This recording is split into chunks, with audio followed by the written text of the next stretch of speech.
İkinci hissə. Ələk və qum. Onlar gün boyu oxudular. Soyuq noyabr yağışı isə sükuta qərq olmuş evin damını döyəclədi. Onlar dəhlizdə oxuyurdular. Qonaq otağı boş və boz görünürdü. Onun susmuş divarlarında konfet zolaqları oynamırdı. Fişənglər işıq saçmırdı. Qızılı bərbəzəkli donlarda qadınlar yox idi. Qara məxmər kostyumlu kişilər də gümüşü silindirlərdən 100 funtluq dovşanları çıxartmırdılar. Qonaq otağı ölü sükuta qərq olmuşdu. Mildred hər cür mənadan uzaq, donuq baxışlarını susqun divarlara tikmişdi. Monteksa narahat halda gah otaqda var-gəl edir, gah çöməlib oturur və hansısa səhifəni hündürdən təkrar-təkrar oxuyurdu. Dostluğun hansı an yarandığını söyləmək çətindir. Qaba damcı-damcı su tökürsən və hansısa sonuncu damla onu doldurur. Su kənarlarından axır. Bax elə burada bir sıra xeyirxah əməllərdən hansısa birdən qəlbi doldurur.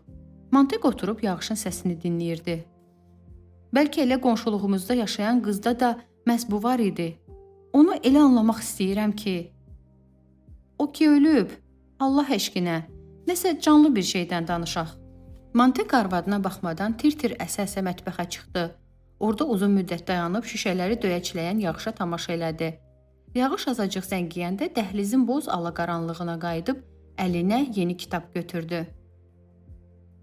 Bizim çox sevdiyimiz mövzumuz, özümüz haqda. Gözlərini qıyıb divara baxdı. Bizim ən çox sevdiyimiz mövzu, özümüz haqda.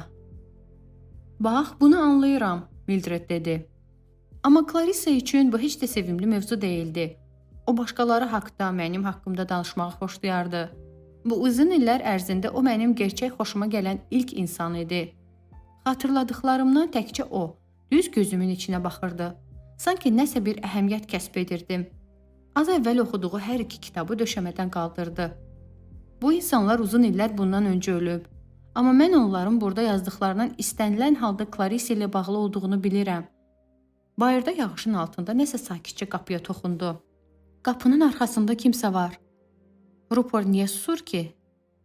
Mən onu söndürmüşəm. Qapının arxasında zəif fınxırtı, elektrik buxarının yüngül fışıltısı eşidildi. Mildred qəhqəhə çəkdi. Bu ki itdir, sadəcə it. Onu qovum?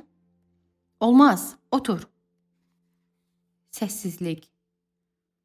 Orada bayırda çiskinlik, soyuq yağış. Bağlı qapının altında içəri dolan zəif mavi elektrik qoxusu. Davam edək, Montek sakitcə dedi. Mildred ayağı ilə kitabı itələdi. Kitablar adam deyil. Sən oxuyursan, mən isə ətrafı nəzər salıram və heç kəs yoxdur. Montek qonaq otağının divarlarına baxdı. Okean suyu kimi ölü və boz divarlar. Hərçənd elektron günəşi yandıran kimi onlar da diriləcək. Qohumlar isə canlı adamlardır. Onlar mənə nəsə deyirlər. Mən gülürəm, onlar da gülür. Hələ rəngləri demirəm.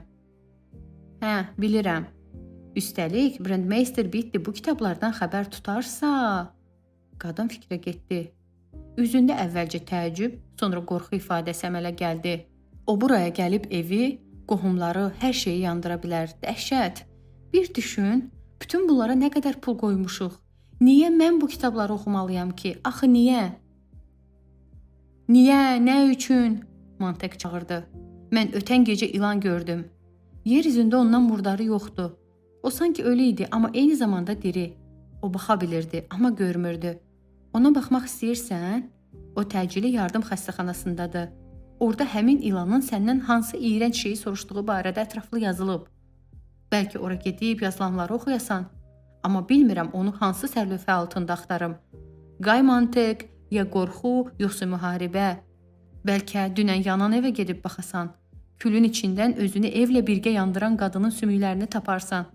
Bəs Clarissa Maclellan? İndi onu harda axtaraq? Meyitxanada? Bax, dinlə. Evin üzərindən bombardmançı təyyarələr uçub getdi. Biri digərini əvəzlədi. Uğultu, gürultu və vızıltı ilə keçib getdi. Sanki gözə görünməz nəhəng ventilyator boş qalmış göy dəliyində fırlanırdı. Aman Allah, Montek çığırdı. Onlar hər saat başımızın üstündə uğulduyur. Həyatımızın hər saniyəsi bununla dolub. Niyə heç kəs bu haqda danışmır? 1960-cı ildən sonra 2 atom müharibəsinə başladıq və utduq. Burada elə əylənirik ki, yerdə qalan dünyanı düşünməyi unutmuşuq. Biz yerdə qalan bütün dünya kasıb olduğu üçün varlı deyirikmi? Mən yer üzündə insanların aclıq çəkdiklərini eşitmişəm, amma biz toxuq.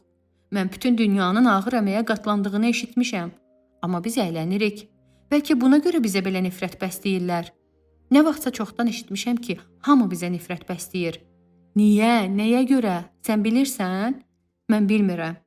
Amma bəlkə bu kitablar gözümüzü açar. Bəlkə heç olmasa onlar eyni dəhşətli səhvləri təkrar-təkrar buraxmaqdan qoruyar. Mən sənin o qonaq otağındakı axmaqların bu haqqda nəsə danışdığını eşitməmişəm. Aman Tanrı Milli, axı sən niyə başa düşmürsən? Əgər hər gün biraz oxusaq, nə bilim, gündə 1-2 saat, bəlkə onda telefon zəng çaldı. Mildred dəstəyi qapdı. En, o sevincək güldü. Hə, ax klon, bugün axşamki proqramda. Mantek mətbəxə getdi və əlindəki kitabı masaya tolazladı. Mantek, öz-özünə dedi, sən həqiqətən də axmaqsan. Amma nə etməli? Bu kitablar barədə stansiyaya xəbər verməli, onları unutmalı. O yenidən kitabı açdı. Mildredin gülüşünü eşitməməyə çalışdı. Zavallı Milli, o düşündü. Zavallı Milli, axı sən də onlardan heç baş çıxara bilmirsən. Bu qədər vaxt itirəndən sonra hardan kömək istəməli, hardan müəllim tapmalı? Təslim olmaq lazım deyil. O gözlərini yumdu. Hə, əlbəttə. 1 il əvvəl təsadüfən gedib çıxdığı şəhər parkı barədə düşündüyünün fərqinə vardı. Son zamanlar bu parkı tez-tez xatırlayırdı. Elə indi də həmin gün baş verənlər kino lenti kimi gözünün önündən gəlib keçdi. Parkın yaşıl güşəsi, skamyada qara kostyumlu bir qoca oturub. O Monteki görən kimi paltosunun cibində tələsik nəsə gizlətdi. Qoca cəld ayağa qalxdı. Sanki qaçmaq istədi. Montek isə dedi, dayanın. Mənim heç bir günahım yoxdur. Qoca əsə-əsə dedi. Mən sizin nədənsə günahkar olduğunuzu söyləmirəm. Montek cavab verdi. Onlar bir müddət yaşıllığın ortasında sakitcə oturdular. Sonra Montek havadan söz açdı. Qoca isə ona sakit, zəif səslə cavab verməyə başladı. Bu qəribə, nəsə çox sakit söhbət idi. Qoca sabiq ingilis dili professoru olduğunu boynuna aldı. 40 il bundan əvvəl tələbələrin və maddi yardımın yoxluğu ucbatından sonuncu dil və ədəbiyyat kolleci bağlanmış və o işsiz qalmışdı. Faber adlı bu qoca nəhayət Montekdən qorxmamağa başlayanda daha söhbətçil oldu. O göy üzünə, ağaclara, parkın yaşıl çəmənliklərinə baxa-baxa sakit, səlis səslə danışmağa başladı. Onlar hardasa 1 saata yaxın söhbət etdilər. Sonra qoca birdən əzbərdən nəsə dedi. Montek bunun şeir olduğunu anladı. Daha sonra qoca biraz da ürəklənib daha nəsə oxudu. Bunlar da şeir idi. Faber əlini paltosunun sol cibinə sıxıb diqqətlə şeir söyləyir. Montek isə əlini uzatdığı təqdirdə qocanın cibində şeir tumu aşkarlayacağını bilirdi. Amma o bunu etmədi. Əllərini sanki taqətdən düşmüş və lazımsızmış kimi dizlərinin üstünə qoyub oturmuşdu. Cənab, mən axı şeylərin özü haqqında danışmıram, Faber deyirdi. Mən onların mənasından söhbət açıram. Bax, burada oturmuşam və bilirəm ki, mən yaşayıram. Həmin gün, bax, bu baş vermişdi. 1 saat sürən söhbət, şeirlər və bu sözlər. Sonra qoca əlləri əsə-əsə kağız parçasında ona öz ünvanını yazdı.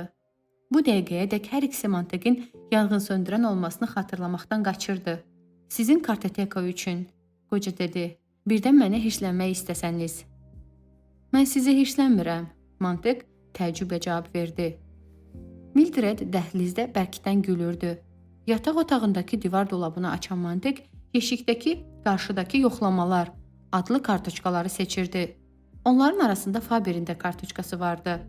Montek o vaxt qocanı satmamışdı, amma ünvanını da cırıb atmamışdı. O telefon nömrəsini yığdı. Naqilin o başında siqnal bir neçə dəfə Faberin adını təkrarladı və nəhayət dəstəkdə professorun zəif səsi eşidildi. Montek özünü təqdim elədi. Professor bir müddət susub sonra cavab verdi. Bəli, Mr. Montek. Professor Faber, sizə o qədər də adi olmayan bir sualım var. Ölkəmizdə neçə nüsxə İncil qalıb? Nə demək istədiyinizi anlamıram. Bilmək istəyirəm, bizdə heç olmasa İncilin bir nüsxəsi qalıbmı? Bu nəsə bir təhər-tələdir. Mən yoldan ötən hər kəslə telefonda danışa bilmərəm. Bəs Shakespeare'in, Platonun əsərlərinin neçə nüsxəsi qalıb? Bir dənəsi də qalmayıb. Bunu məndən yaxşı bilirsiniz. Bir dənəsi də. Faber dəstəyi asdı. Mantek də dəstəyi asdı. Bir dənəsi də. Mantek bunu yanğın söndürmə stansiyasındakı siyahılardan da bilirdi. Amma nədənsə Faberin də dilindən eşitmək istədi. Mildred dəhlizdə onu sevincək qarşıladı. Qadının üzünə rəng gəlmişdi. Bugün xanım qonaqlarımız olacaq. Mantek ona kitab göstərdi. Bu əhd-i ətiqlə əhd-i cədiddir, Mildred, bilirsən. Lütfən, yenə hər şeyi təzədən başlama. Bu bəlkə də ölkəmizdə salamat qalmış yeganə nüsxədir. Amma sən onu günü bugün qaytarmalısan, elə deyilmi? Axı Brandmeister Bitti bu kitab haqqda bilir, hə? Mənim hansı kitab apardığımı çətin ki bilsin. Başqasına təhvil vermək olar. Amma hansını? Jeffersonu, yoxsa Toronu? Onlardan hansı daha az qiymətlidir? Digər tərəfdən mən əgər onu dəyişsəm, Bitti isə mənim hansı kitabı uğurladığımı bilirsə, bizdə bütöv bir kitabxananın olduğunu anlayacaq. Mildredin dodaqları əsdi. Sən nə etdiyinin fərqindəsən? Bizi məhv edəcəksən. Sənin üçün hansı əhəmiyyətlidir, mən yoxsa kitabxana? Qadın yenə isterik vəziyyətdə qışqırır və bu halı ilə öz istiliyindən əriyən mum gəlinciyi xatırladırdı. Amma Mantek onu dinləmirdi. Qulaqlarında Bittinin səsi cingildəyirdi. Mantek, oturun. Baxın, səhifəni götürürük. Ehtiyatla, lap çiçək ləçəyi kimi. Birincisini yandırırıq. Sonra ikincisini, od onları qara kəpənəklərə çevirir. Qəşəngdir, elə deyilmi? İndi isə ikincidən üçüncüyə keçin. Beləcə zəncir şəklində səhifənin fəsli-fəslin ardınca yandırın. Qoy bütün səfeh sözlər, yalançı vədlər, çeynənmiş fikirlər, dövrünü bitirmiş fəlsəfələr yoxa çıxsın. Alnında tər damcıları parıldayan Bitti onun qarşısında oturmuşdu. Ətrafındakı döşəmə isə alov qasırğasında məhv olmuş qara kəpənəklərin cəsədləri ilə dolu idi. Mildredin susması da qışqırması kimi qəfil oldu. Mantek ona məhəl qoymurdu. Bircə yol qalır, o dedi. Axşam düşənəcən kitabı Bittiyə təhvil vermək məcburiyyətində olacağam. Onun surətini çıxartmaq lazımdır.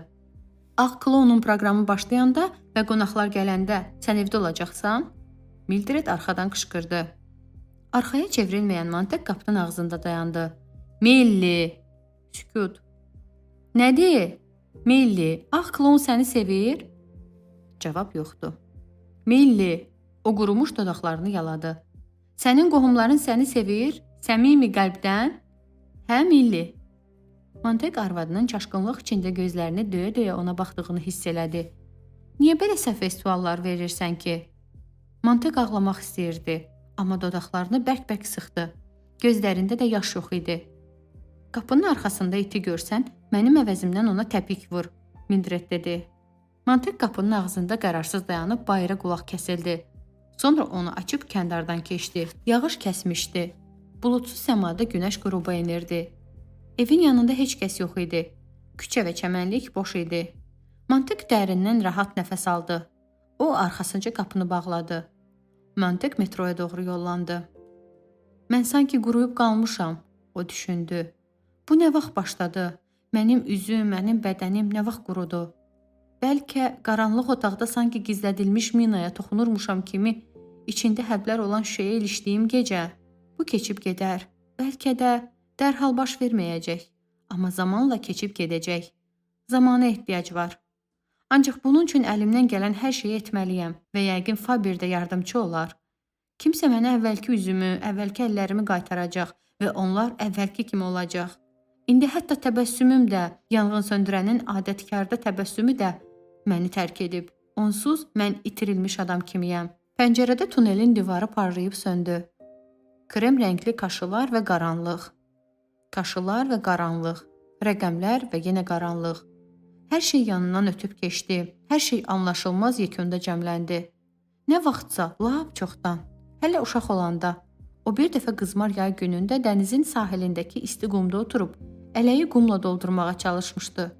Çünki əmsi oğlu onunla qəddar zarafat edərək demişdi, əgər ələyi qumla doldura bilsən, sənə 10 sent verəcəm. Ancaq o nə qədər sürətlə doldururdusa, qum da quru qaynar xışıltı ilə bir o qədər tez ələyin deşiklərindən yerə tökülürdü. Əlləri yorulmuşdu, qum ot kimi qaynar idi. Ələk isə elə hey boşalırdı. O bürkülü iyul günündə soraq sahilin kənarında oturur, və göz yaşları yanaqlarından süzülürdü.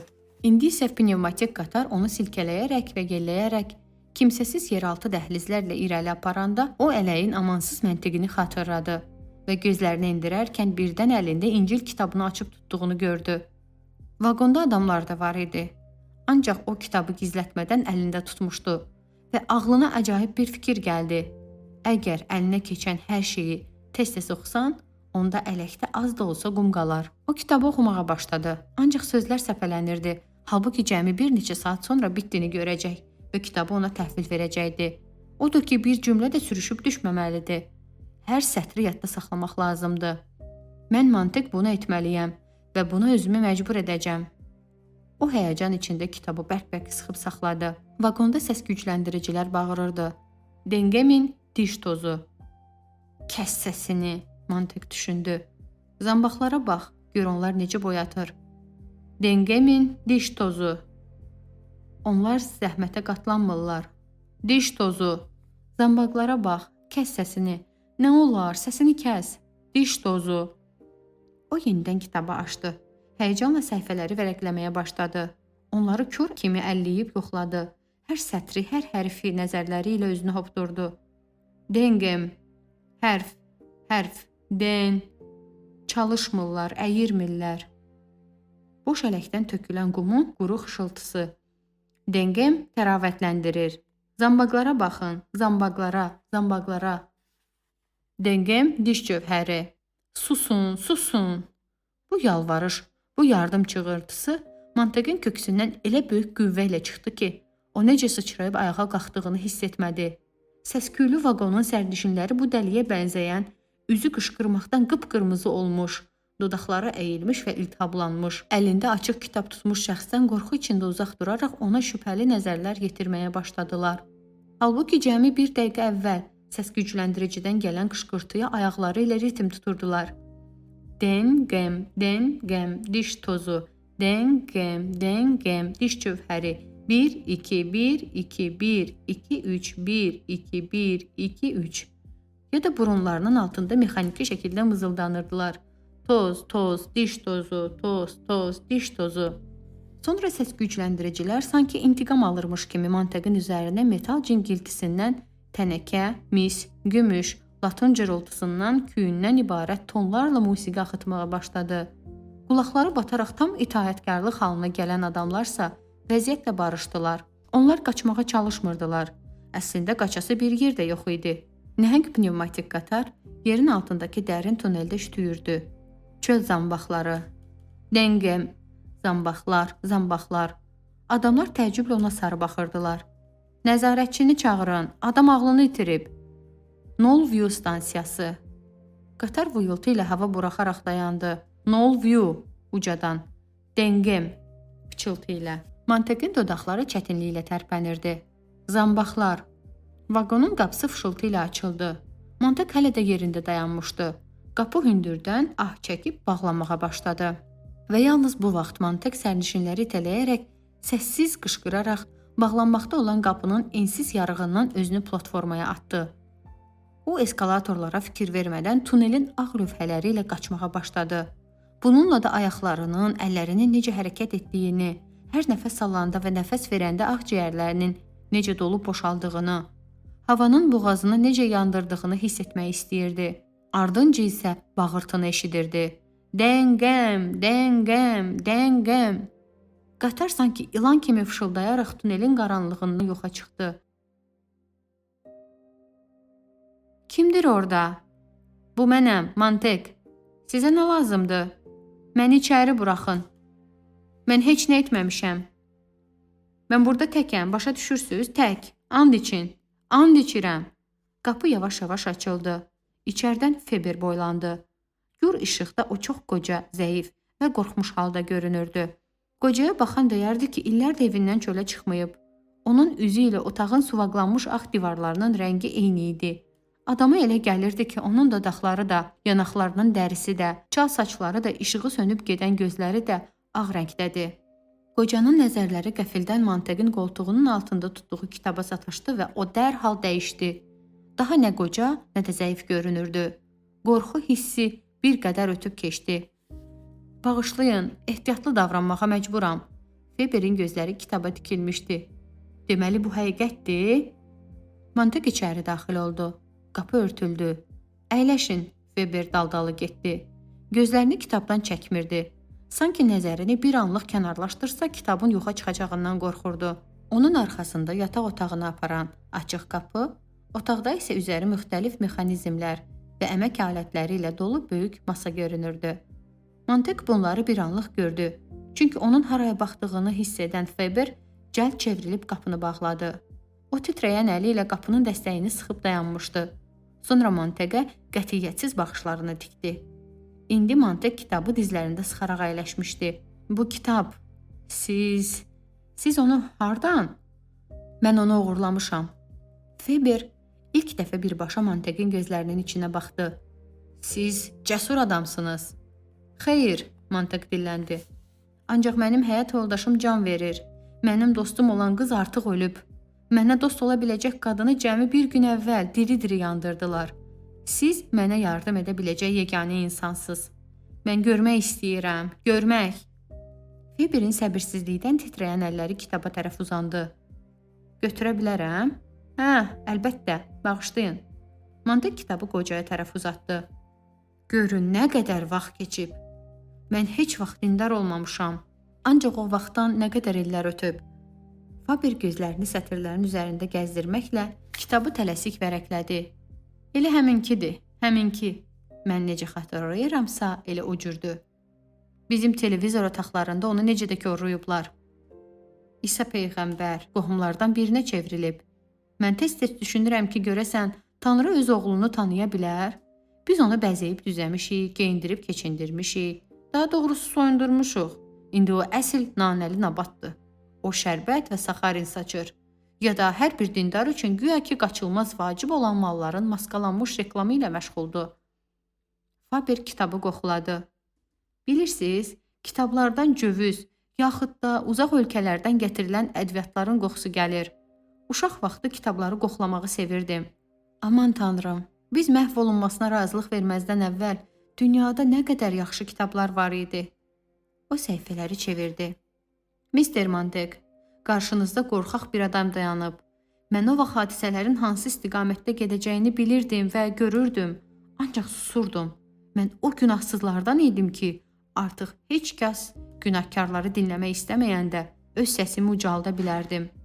Ancaq sustum və bununla da cinayətin şərkinə çevrildim. Ən nəhayət yanğın söndürənlər vasitəsilə kitabları yandırmaq üsulu düşünüb tapdılar.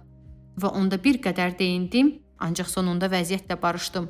Çünki məni heç kəs müdafiə etmədi. İndi isə çox gecdi. Feber İncili qapatdı. İndi isə deyin görüm, niyə gəlmisiniz? Mənə danışmaq lazımdır, ancaq dinləyəcək bir kimsə yoxdur. Mən divarlarla danışa bilmərəm, onlar üstümə qışqırırlar. Mən arvadımla danışa bilmərəm, çünki o yalnız divarlara qulaq asır.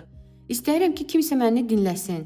Əgər uzun zadı danışaramsa, bəlkə onda hansısa ağıllı fikrə gələrəm. Bir də istəyirəm ki, oxuduğumu başa düşməkdə mənə yardımcı olasınız. Faber diqqətlə Montekin arıq, bir qədər göyərmiş üzünə baxdı. Sizi nə bu cür sirkələyib? Yanğın söndürənin məşəlini kim vurub əlinizdən salıb? Bilmirəm. Bizim xoşbəxt olmaq üçün hər şeyimiz var, ancaq xoşbəxt deyilik. Nəsə çatışmır. Mən hər yerdə axtardım. Yeganə bildiyim odur ki, o çatışmayan nə isə əvvəllər vardı. İndi isə yoxdur. Həmin şey özümün də artıq 10 və ya 12 ildir yandırmaqda davam etdiyim kitablardadır. Onda düşündüm ki, bəlkə elə məhz kitablar mənə kömək edəcək. Siz çarəsiz romantiksiniz, Faber dedi. Bu çox ciddi olmasaydı gülməli görünərdi. Sizə kitablar yox, nə vaxtsa onlarda olanlar və bugün də bizim qonaq otaqlarımızdakı proqramlarda da ola biləcək, amma olmayanlar lazımdır. Elə həmin təfərrüatlara olan diqqəti, həmin həssaslıq və düşüncəni, radio və televiziya verilişləri bizdə tərbiyə edə bilərdi. Ancaq heyif ki, onlar bunu etmir. Yox, istədiklərinizin hamısını kitablar sizə dərhal verməyəcək. Onları mümkün olan hər yerdə, köhnə qramofon vallarında, köhnə filmlərdə, köhnə dostlarınızda özünüz axtarın. Sizi əhatə edən təbiətdə özünüz axtarın. Kitablar vur-tut unutduqdan qorxduqlarımızı saxladığımız anbarlardan biridir. Onlarda heç bir sir, Heç bir sehr yoxdur. Möcüzə yalnız onların nədən bəhs etməsində, ayrı-ayrı parçalarda necə vahid kainat tikməsindədir. Əlbəttə siz bunu heç yerdən öyrənə bilməzsiniz. Yəqin ki, elə indi də mənim nədən danışdığım sizin üçün anlaşılmazdı. Ancaq siz öz fəhminizlə doğru yola çıxıb gəlmisiniz və əsas olan da elə budur. Qulaq asın, bizdə 3 şey çatmır. Birincisi, bilirsinizmi əlinizdə tutduğunuz kitab və onun kimləri niyə bu qədər vacibdir? Çünki onlar keyfiyyətə malikdirlər. Bəs keyfiyyət nədir? Mənim üçün o kitabın toxuması, mətnidir. Bu kitabın məsamələri var və o nəfəs alır. Onun sifəti var. Onu mikroskop altında öyrənmək olar. Və siz bu kitabda həyat, öz tükənməz rəngarəngliyi ilə qarşımızdan axıb gedən canlı həyat tapacaqsınız. Kitabda məsamələr nə qədər çox, onun hər kvadrat düymündə həyatın fərqli tərəflərinin həqiqi təsviri nə qədər boldusa, kitab bir o qədər incədir. Budur mənim nəzərimdə keyfiyyətin təyini. Təfsilatlar, yeni təfsilatlar vermək. Yaxşı yazıçılar həyatla sıx təmasda olurlar. Ortabab yazıçılar sadəcə həyatın səthi ilə sürüşür. Pis yazıçılar isə həyatı zorlayırlar və parça tikə edilmiş şəkildə yeyilmək üçün milçəklərin ixtiyarına verirlər. İndi sizə kitabları niyə bu qədər nifrət yaratdığı, ondan niyə bu qədər qorxduqları aydındırmı? Faber sözünə davam etdi. Onlar bizə həyatın sifətindəki məsamələri göstərir. Təkcə dinclik axtaranlar qarşılarında məsaməsiz, tüksüz ifadədən məhrum mum sifət görmək istəyir. Biz elə bir dövrdə yaşayırıq ki, çiçəklər yağışın nəmini və bərəkətli torpağın şirələrini özlərinə hopturmaq əvəzinə başqa çiçəklərlə qidalanmaq istəyir. Ancaq hətta atəşfəşanlıq da, onun möhtəşəmliyi və rənglərin zənginliyi də torpağın kimyasından yaranıb.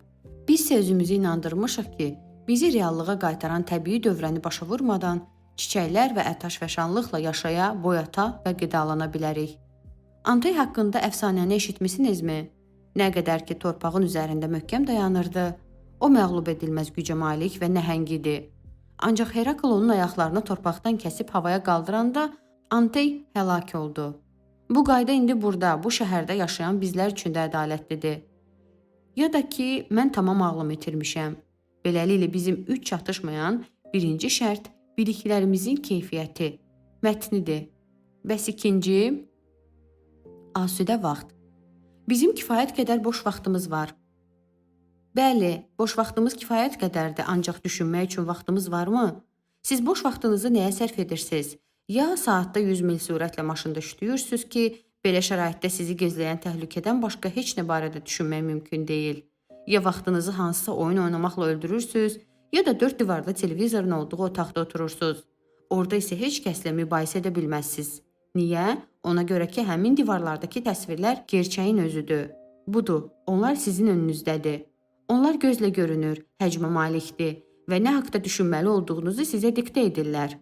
Bunları sizin beyninizə yeridir. Sonra sizə elə gəlməyə başlayır ki, onların danışdıqları düzdür. Onların düzgün olduğuna inanmağa başlayırsınız. Sizə elə surətlə hazır nəticələrə aparıb çıxarırlar ki, ağlınız hiddətlənməyə və qışqırmağa vaxt tapmır. Bu ki, təmiz cəfəngiyatdır. Yalnız qohumlar canlı adamlardır. Bağışlayın, siz nə dediniz? Həyat yoldaşım deyir ki, kitablar televizor qədər gerçək deyil. Və yaxşı ki, o cürdür. Siz kitabı örtə və ona söyləyə bilərsiniz. Gözlə, siz onun hakimisiniz. Bəs televizoru işə salanda kim onu əsir götürən iti caynaqlarından sizi dartıb çıxara bilər? O, sizi gil kimi yumşaldacaq və istədiyi formaya salacaq. Bu da mühitdir və dünya qədər gerçəkdir. O həqiqətə çevrilir, həqiqətin özü olur. Kitaba ağlın gücü ilə qalib gəlmək olar.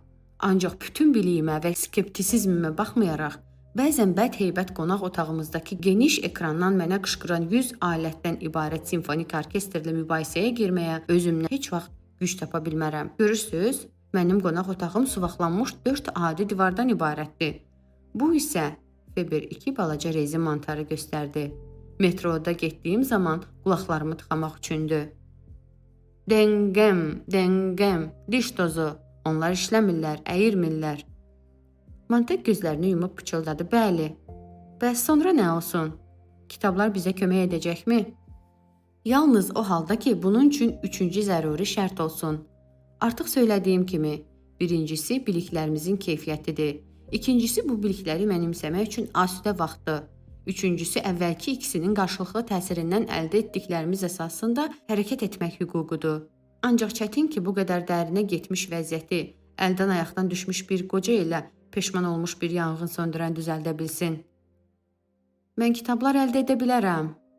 Bu dəhşətli riskdir. Bilirsinizmi, can verənin vəziyyətinin də öz üstünlükləri var. İtirməyə heç nəyin qalmayanda risk etməkdən qorxmursan. İndicə çox maraqlı bir fikir söylədiniz. Faber gülümsündü.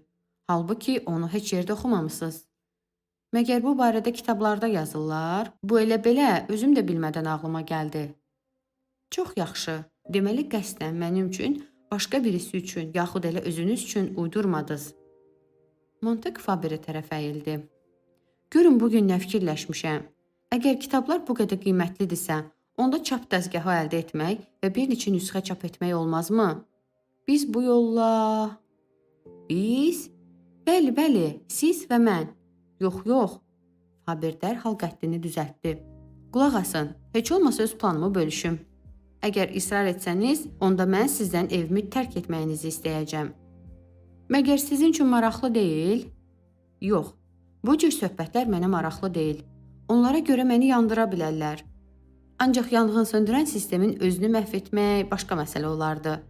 Baxın, əgər siz bir neçə kitab çap edib, onları yanğın söndürənlərin evlərində gizlətsəydiniz və bununla da onların özlərinin arasında şübhə toxumları səpsəydiniz, onda mən deyərdim, əhsən. Kitabları gizlətmək, həyəcan siqnalı vermək və alovun yanğın söndürənlərin evlərini necə məhv etdiyinə baxmaq, siz bu cür demək istəyirsiniz? Faber qaşlarını çatıb Montekə baxdı. Sanki onu ilk dəfə görürdü. Mən zarafat elədim. Hesab edirsiniz ki, bu faydalı plandır? Cəhd etməyə dəyər, ancaq mən bunun faydasının olub-olmayacağını dəqiq bilməliyəm. Heç kəs buna zəmanət verə bilməz. Axı vaxtı ilə istədiyimiz qədər kitabımız vardı. Bizimsə işimiz gücümüz təpəsindən aşağı tullanmaq üçün ən sıldırımlı qayanı tapmaq idi. Burada bir şey dəqiqdir. Bəli, bizə sinə dolusu nəfəs almaq lazımdır. Bəli, bizə biliklər lazımdır. Və bəlkə də hardasa 1000 il sonra tullanmaq üçün daha az sıldırımı olan qayalar tapmağı öyrənərik. Axı kitablar bizə necə axmaq və tərs eşşək olduğumuzu xatırlatmaq üçün gərəklidir. Onlar Sezara zəfər zamanı unutma Sezar, sən də əbədi deyilsən sözlərini pıçıldayan pretorian mühafizəçilər kimidir. Əksəriyyətimiz hər yerdə ola, hamı ilə söhbətləşə, dünyanın bütün şəhərlərini gəzə bilmirik. Bizim bunun üçün nə vaxtımız, nə pulumuz, nə də o qədər dostumuz var. Sizin axtardığınız hər şey, Montek, bu dünyada mövcuddur. Ancaq adi adam onların olsa 1%-ni gözləri ilə görə bilər. Yerdə qalan 99%-ni isə kitablar vasitəsilə tanıyır. Zəmanət tələb etməyin və xilası bir adamda, bir maşında, yaxud bir kitabxanada axtarmayın. Dünyanı xilas edə biləcək şeyi özünüz yaradın və əgər yolda batsanız, heç olmasa biləcəksiniz ki, sahilə doğru üzmüsünüz. Faber yerindən qalxıb otaqda var-gəl etməyə başladı. Yəni, Montek soruşdu. Siz yanğın söndürənlər barədə sözlərinizdə ciddisiniz? Tamamilə. Hiləgər plandır, nə deyim? Faber əsəbi şəkildə yataq otağının qapısına nəzər saldı. Bütün ölkə boyu yanğın söndürənlərin evlərinin yandığını, bu xəyanət ocaqlarının məhv olduğunu görmək, öz quyruğunu yeyən səməndər. Ah, əladır. Məndə bütün yanğın söndürənlərin ünvanı var. Əgər sizdə hansısa gizli, adamlara etibar etmək olmaz. Ən böyük dəhşət də bundadır. Siz və mən. Bəs daha kim? Məgər sizin professorlardan heç kəs qalmayıb? Keçmiş yazıçılar, tarixçilər, dilçilər. Ya vəfat ediblər, ya da çox qocadılar. Nə qədər yaşlı olsalar, bir o qədər yaxşıdır. Az şübhə oyadalar. Siz yəqin onlarla ellərini tanıyırsınız. Etiraf edin. Bəli, tanıyıram. Aktyorlar var ki, artıq uzun illərdir Pirandello, Shaw və Shakespeare-in pyeslərində oynamayıblar. Çünki həmin pyeslər həyatı olduqca düzgün əks etdirir. Onların qəzəbindən yararlanmaq olar. Və son 40 ildə bir sətir də yazmayan tarixçilərin nəcib qəzəbi. Bu doğrudur. Biz məktəb yarada və yenidən insanlara oxumağı və düşünməyi öyrədə bilərik. Bəli. Ancaq bunların hamısı dənizdə bir damladır. Bizim bütün mədəniyyətimiz ölüdür. Onların özünü yenidən əritmək və yeni formada tökmək lazımdır. Ancaq bu heç də asan iş deyil. Məsələ təkcə onda deyil ki, yarım əsr əvvəl kənara qoyduğun kitabı yenidən əlinə götürəsən. Xatırlayın, yanğın söndürənlərə ehtiyac elə də tez-tez yaranmır. İnsanlar öz iradələri ilə könüllü olaraq kitab oxumaqdan imtina ediblər. Siz yanğın söndürənlər zaman-zaman bizlər üçün sirk tamaşası təşkil edirsiniz. Evləri yandırır və kütləni əyləndirirsiniz. Ancaq bu divertismentdir və çətin ki, hər şey bunun üstündə dayanıb. Bizim dövrümüzdə qiyam etmək həvəskarları çox az qalıb. Bu az adamın da əksəriyyətini qorxutmaq asandır. Məsələn məni. Siz ağ kloundan daha sürətli rəqs etməyə yaxud fokusçudan və qonaq otağındakı bütün qohumlardan bərk qışqırmağı bacarırsınızmı? Əgər bacarırsınızsa, onda güman ki, istəyinizə çatacaqsınız. Beləcə mantiq, siz əlbəttə ki, axmaqsınız. Adamlarsa həqiqətən də şəllənirlər. Ömürlərini intihara başvurmaqla, bir-birini qətlə yetirməklə. Onlar danışan müddətdə evin üzərindən şərqə istiqamət götürmüş bombardmançı eskadrilyası ötüb keçdi. Onlar yalnız indi buna fikir verdilər və reaktiv motorların güclü uğultusuna qulaq asaraq sustular. Evin içərisindəki hər şeyin necə silkələndiyini hiss etdilər. Səbr edin mantiq. Müharibə olacaq və bizim bütün qonaq otaqlarımız öz-özünə susacaq. Sivilizasiyamız məhvə doğru sürüklənir. Onun təkəri altında qalmamaq üçün kənara çəkilin. Axı hər şeyin dağıldığı bir vaxtda yenidən qurmaq üçün kimsə hazır olmalıdır. Kim? Miltondan əzbər sitat gətirməyi bilənlər? Mən Sofoklu da xatırlayıram söyləməyi bacaranlar. Onlar nə edəcəklər? Sağ qalanlara xatırladacaqlar ki, insanın yaxşı tərəfləri də var. Bu sağ qalanların yeganə fikri zikri daşları necə yığıb bir-birinə tolazlamaq olacaq. Gedin evə mantiq, uzanıb yatın. Sonuncu saatlarını qəfəsdə fırlanmağa sərf etmək və özünü təkərdəki dəli olmadığına inandırmaq nəyə gərəkdir?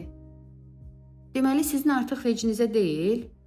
Yox, əksinə, o qədər vecimədir ki, artıq bu üzdən xəstələnmişəm. Bununla belə mənə yardım etmək istəmirsiniz?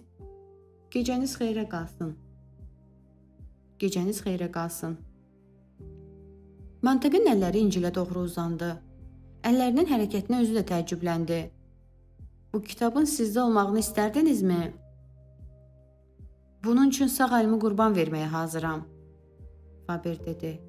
Mantiq dayanıb əllərinin bundan sonra nə edəcəyini gözlədi və əllər onun iradəsinə və istəyinə tabe olmayaraq sanki eyni şeyə can atan iki canlı məxluq kimi səhifələri cırmağa başladı. Titul vərəqini, birinci səhifəni, ikincini cırdı. Dəli olmusunuz, nə edirsiniz? Faber sanki zərbə alıbmış kimi yerindən sıçradı. Qoca mantiqin üstünə cumdu, ancaq yanğın söndürən onu itələdi. Əlləri kitabı cırmağa davam elədi. Daha 6 səhifə döşəməyə düşdü. Mantiq onları qaldırıb Faberin gözləri qarşısında əzməyə başladı. Lazım deyil, xahiş edirəm, lazım deyil, qoca qışqırdı.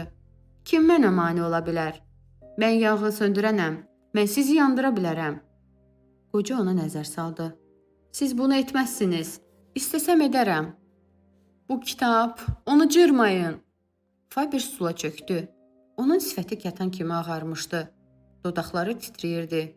Mən yoruldum, mənə işgəncə verməyin. Siz nə istəyirsiniz? İstəyirəm ki, məni öyrədəsiz. Yaxşı. Mantiq kitabı yerinə qoydu.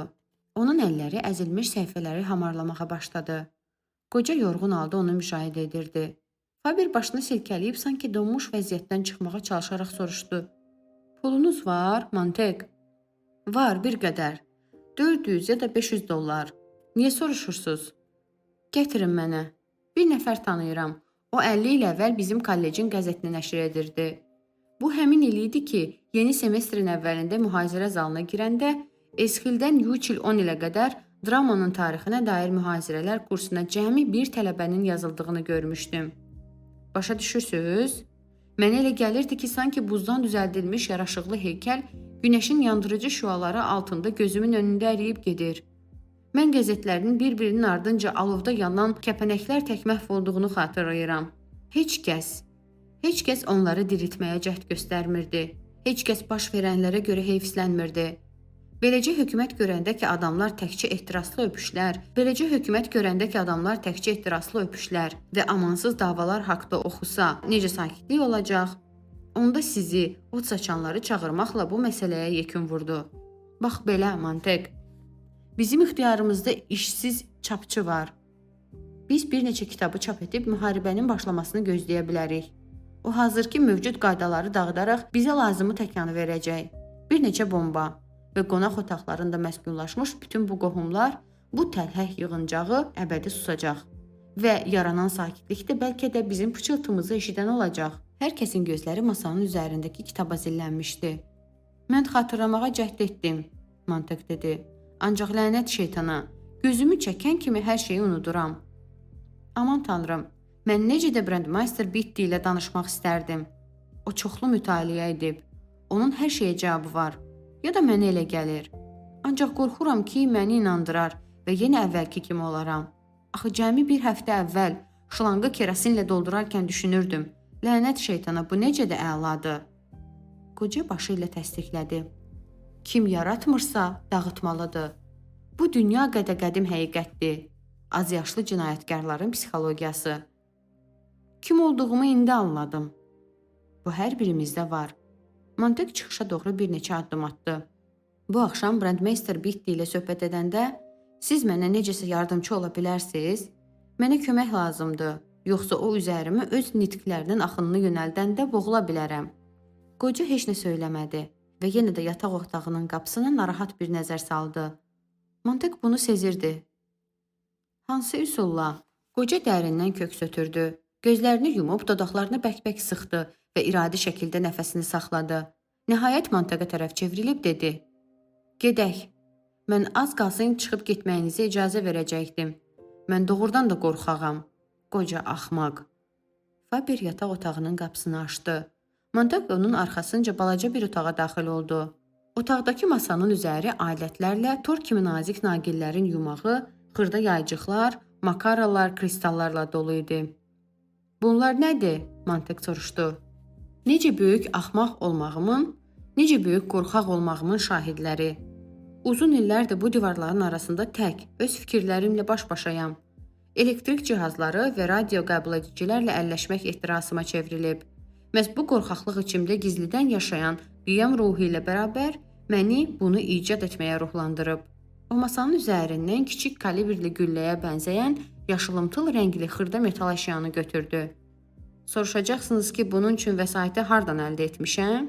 Aydın məsələdir, birjada oynamışam. Axı o işsiz qalmış təhlükəli fikirləri olan ziyalılar üçün sonuncu sığınacaqdı. Birjada oynadım. Bu ixtiranın üzərində çalışdım və gözlədim. Ömrümün yarısını qorxudan titrəyərək oturub gözlədim ki, kimsə mənimlə söhbətləşsin. Özüm bir kimsə ilə danışmağa cürət etmədim. Yadınızdadır biz parkda əyləşib söhbət edəndə mən artıq anladım ki, siz bir gün yanıma gələcəksiniz. Ancaq əlinizdə yanğın söndürənin məşəli iləmi, yoxsa mənə dostluq əlinizi uzatmaq üçünmü? Bax bunu əvvəlcədən söyləyə bilməzdim. Bu balaca aparat artıq bir neçə aydır ki, hazırdır. Mənsə az qalsın sizin çıxıb getməyinizə imkan verəcəkdim. Mən bu cür qorxağam. Balıqqılağı radio qəbul edicisinə bənzəyir. Ancaq sadəcə qəbul edici deyil, mənim aparatım dinləyir. Mantek, əgər bu kiçik gülləni qulağınıza yerləşdirsəniz, mənim evimdə sakitcə oturub, istidə öz qorxmuş sümüklərimi qızdıraraq, eyni zamanda yanğın söndürənlərin dünyasını dinləyə, öyrənə və ən azacıq riskə belə tuş gəlmədən onların zəif tərəflərini öyrənə bilərəm. Mən öz pətəyində oturan ana arı kimi olaram. Sizsə işçi arı, mənim səyahət edən qulağım olarsınız. Şəhərin hər yerində ən müxtəlif adamların arasında qulağa malik olaram. Mən eşidə və nəticələr çıxara bilərəm. Əgər arılar ölsə, buna mənə dəxli olmayacaq. Elə əvvəlki kimi evimdə təhlükəsiz şəraitdə oturacağam. Öz qorxularımı maksimum rahatlıqla və minimum risklə yaşayacağam. İndi görürsünüz bu oyunda mən necə az riskə gedirəm və necə nifrətə layiq birisiyəm. Mantek yaşıl gülləni qulağına taxdı. Qoca da öz qulağına kiçik metal əşya bərkitdi və dodaqlarına tərpətdi. Mantek. Səs Mantekin beyninin dərinliyində eşidildi. Mən sizi eşidirəm. Qoca güldü. Mən də sizi yaxşı eşidirəm. Faber pıçıltı ilə danışırdı. Ancaq onun səsi Manteqin başında çox aydın eşidilirdi. Vaxt gəlib çatanda yanğınsöndürmə stansiyasına gedin. Mən sizin yanınızda olacağam.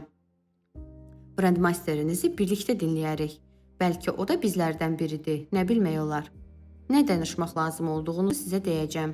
Biz onunla yaxşıca oynayarıq. Söyləyin, bu elektron qurğuya görə mənə nifrət edirsiniz, elə deyilmi? Mən sizi bayıra qaranlığa qovuram. Özüm isə cəbhə xəttinin arxasında qalıram. Mənim qulaqlarım eşidəcək, siz isə buna görə başınızı itirə bilərsiniz. Hər kəs bacardığını edir, Mantek cavab verdi. O İncili qocanın ovucularının içinə qoydu. Götürün, çalışaram onun əvəzinə başqa kitab qaytarım. Sabahsa... sabah mən işsiz çapçı ilə görüşərəm. Heç olmasa bunu etməyi bacararam. Gecəniz xeyrə qalsın, professor. Yox, bu gecədən xeyir gözləməyin. Ancaq mən bütün vaxt sizinlə olacağam. Zəhlətökən ağcaqanad kimi qulağınızda vızıldayacağam. Hər halda sizə sakit gecə arzulayıram, Mantek. Və uğurlar. Qapı açıldı və örtüldü. Mantek yenə qaranlıq küçədə idi və sanki bütün dünya ilə təkbətək qalmışdı. Həmin gecə sanki səma ilə müharibəyə hazırlaşırdı. Buludlar burun-burun yüksəlir. Aralarındakı işıq solaqlarında sanki düşmən kəşfiyyatçıları kimi saysız hesabsız ulduzlar parıldayırdı. Elə bil səma şəhərin üzərində şığımağa və onu ağ toz topasına çevirməyə hazırlaşırdı. Qırmızı şəfəqdə ay görünürdü. Həmin gecə bax bu cür idi. Mantek metro stansiyasından çıxıb irəliləyirdi. Pullar onun cibində idi. O artıq bankda oturmuşdu. Bank bütün gecə açıq idi və ona orada mexaniki robotlar qulluq göstərirdilər. O yer və balıq qulağına taxaraq diktorun səsini dinləyirdi. 1 milyon adam səfərbər olub. Əgər müharibə başlasa, sürətlə qələbə təmin olunub. Qəfil musiqi diktorun səsini batırdı və sustu. 10 milyon adam səfərbər olunub. Digər qulağına Faberin səsi pıçıldadı. Ancaq 1 milyon deyirlər. Bu cür daha sakitdir. Faber, bəli, mən fikirləşmirəm. Həmişə olduğu kimi yalnız əmrlər yerinə yetirirəm. Dediniz ki, pul tapın, mən də tapdım. Ancaq özüm bu barədə fikirləşmirəm. Bəs nə vaxt müstəqil şəkildə fikirləşməyə, hərəkət etməyə başlayacağam? Siz artıq bunu deyəndə fikirləşməyə başladınız. Amma ilk zamanlar mənə güvənməli olacaqsınız. Mən onlara da güvənirdim. Amma görürsünüz də, bu sizi haraya aparıb çıxardı. Müəyyən müddət kör-köranə dolaşacaqsınız. Bu da mənim əlim. O biri tərəfə keçim və yenə göstərişə uyğun hərəkət edim. Yox, bu cür istəmirəm. Onda niyə sizin tərəfinizə keçim ki? Mantek, siz artıq ağıllanmısınız. Mantek ayaqlarının altında tanış səki hiss elədi və ayaqları özü onu evə apardı. Professor, davam edin. İstəyirsiniz sizin üçün oxuyum? Elə oxumağa çalışacağam ki, hər şeyi yadda saxlayasınız. Mən sutkada cəmi 5 saat yatıram. Asudə vaxtım çoxdur. İstəsə sizin üçün hər axşam yatmamışdan qabaq oxuya bilərəm. Deyilənə görə yatan adamın qulağına yavaşca pıçıldasan, onun beyni hər şeyi yadda saxlayır. Onda dinləyin. Uzaqda, şəhərin o biri başında çevrilən səhifələr sakitcə xışıldadı. Yovanın kitabı. Ay doğdu. Dodaqlarını səssiz tərpədən Mantek səki ilə gedirdi. Axşam saat 9-da o yüngül şam yeməyini bitirəndə giriş qapısının ağzındakı rupor qonaqların gəlməsi barədə məlumat verdi. Mildred sanki püskürmüş vulkandan canını qurtarmaq istəyirmiş kimi dəhlizə sarı cumdu. Evə Mrs. Phelps və Mrs. Bowles daxil oldular. Qonaq otağı onları odlu krater tək yutdu. Qadınların əlində martini şüşəsi var idi. Mantek süfrədən qalxdı. Bu qadınlar minlərlə billur asmaları cingildəyən nəhəng şüşə çılçıraqları xatırladırdı. Mantek hətta divarın arxasından onların donuq, mənasız təbəssümlərini görürdü. Qadınlar cir səslə bir-birini salamlayır, qonaq otağındakı səs-küyü boğmaq istəyirdilər. Tikəsini çeynəyən Mantek qapının ağzında ayaq saxladı. Əla görünürsüz. Əla. Milli, sən də əla görünürsən. Əla, hamı əla görünür. Əla. Mantek susub onları müşahidə edirdi. Mantek, sakit ol. Faber xəbərdarlıqla onun qulağına pıçıldadı. Nahaq burada ləngidim. Mantek demək olar ki, öz-özünə dedi. Pulları götürüb çoxdan sizin yanınıza gəlməliydim. Bunu sabah etmək də gec deyil. Mantek, ehtiyatlı olun. Əla revyudur, elə deyilmi? Mildred ucadan dilləndi. Revyu bir neçə ayrı-ayrı səhnədən, epizoddan və nömrədən ibarət teatr tamaşası. Çox gözəldir.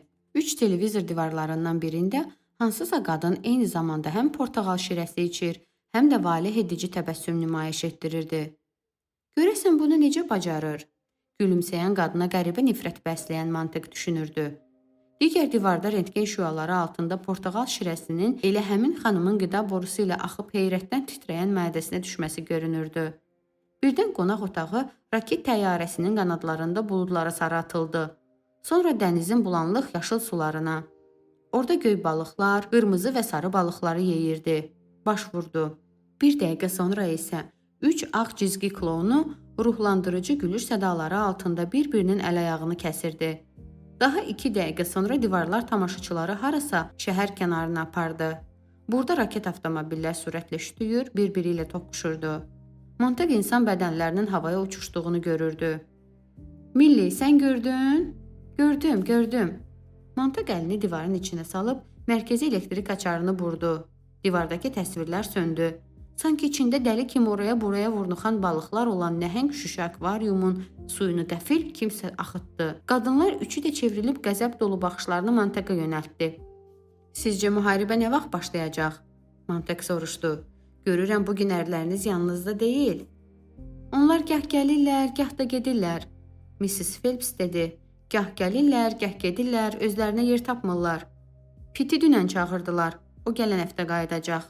Ona belə söylədilər. Qısa müddətli müharibə. 48 saatdan sonra hər kəs evində olacaq. Orduda belə dedilər. Qısa müddətli müharibə. Piti dünən çağırıb dedilər ki, bir həftədən sonra evdə olacaq. Qısa müddətli. 3 qadın stulda narahat-narahat qurdalanır, əsəbi şəkildə boş, çirkli, boz divarlara baxırdılar. Mən narahat deyiləm, Mrs. Phelps dedi. Qoy Pit narahat olsun. O irişdi. Qoy Pit özü üçün narahat olsun. Mənsə beynimi yoran deyiləm, bir damcı da narahat deyiləm. Hə, Milli rəfiqəsinin səsinə səs verdi. Qoy Pit özü narahat olsun. Həmişə başqalarının ərlərini öldürürlər, belə deyirlər. Hə, mən də belə eşitmişəm. Müharibədə həlak olan birisini tanımıram. Nəsə başqa cür həlak olurlar. Məsələn, hündür binadan tullanırlar. Belə olur. Elə ötən həftə özünü atan Gloria'nın əri kimi. Bax buna inanıram. Amma müharibədə yox. Müharibədə yox, Mrs. Phelps razılaşdı. İstənilən halda biz Pitlə həmişə demişik. Nə bir göz yaşı, nə də hər hansı yersiz həssaslıq. Bu mənim 3-cü nigahımdır. Pitin də həmçinin və hər ikimiz tamamilə müstəqilik. Müstəqil olmaq lazımdır. Biz həmişə belə hesab etmişik. Pit dedi ki, əgər onu öldürsələr, göz yaşı axıtmayım. Əksinə, tezliklə ərə gedim. Bəs salam. Bu arada Mildred ucadan dilləndi. Dünən divarlarda Clara Dov'un 5 dəqiqəlik romanını gördünüz? Bu, onu necə? Mantık susaraq qadınların üzünə diqqətlə baxdı.